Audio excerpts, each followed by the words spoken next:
Данный видеоролик не преследует цели задеть или оскорбить чьи-либо чувства. Ролик был создан исключительно в образовательных и познавательных целях. Берегите себя.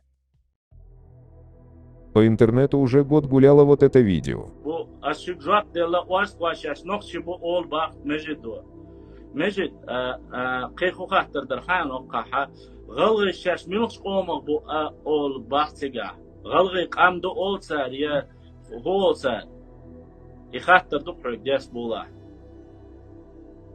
انت دوت اوسه شغلغا نوخ وبوخ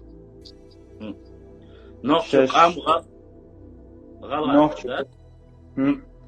تير نوخ بوخا انت إذا مخكه تيجا شورت بوحون أرستوي غلغاي الشابرش شانوخ بوخا ششنوخ بوخا ششنوخ بوول إيران قاحي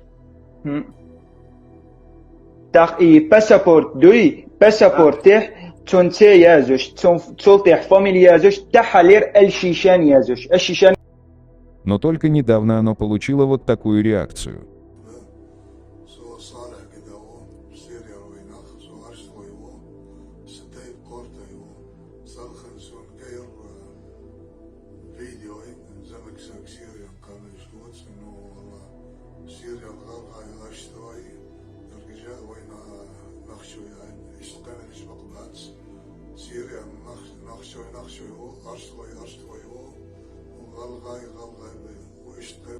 И якобы опровержение от самого автора этих слов.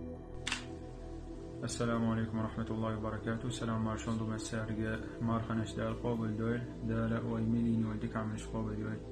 رمضان مبارك عليكم وتقبل الله طاعاتكم. يجري تسامح دسنا دي سلوال دوسون. تحر دينش كاسي فيديو مسن حير فيديو. سو فيديو تاع غلغش أورستوش ششنوش دول شوار. أما صدقة حما دوش يلا سحالة خرخيش يا سيدي غير شواتسر يا قاسم بشواتسر.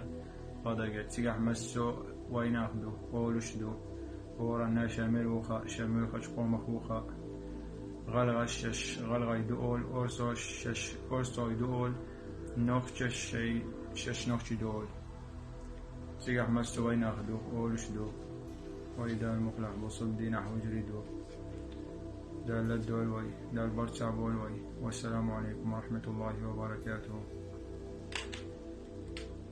Теперь назревает вопрос, почему человек, всю жизнь проживший в Сирии, не знал, как себя называют его сородичи, и почему только через год он опроверг свои слова. У нас есть предположение, все связано с тем, что ингуши и все остальные сепаратисты работают в Турции и в арабских странах. Их задача заключается в том, чтобы разделить мухаджиров на несколько частей, и чтобы каждый, кого они смогли оболванить, начал называть себя ингушом, арстхоевцем и так далее.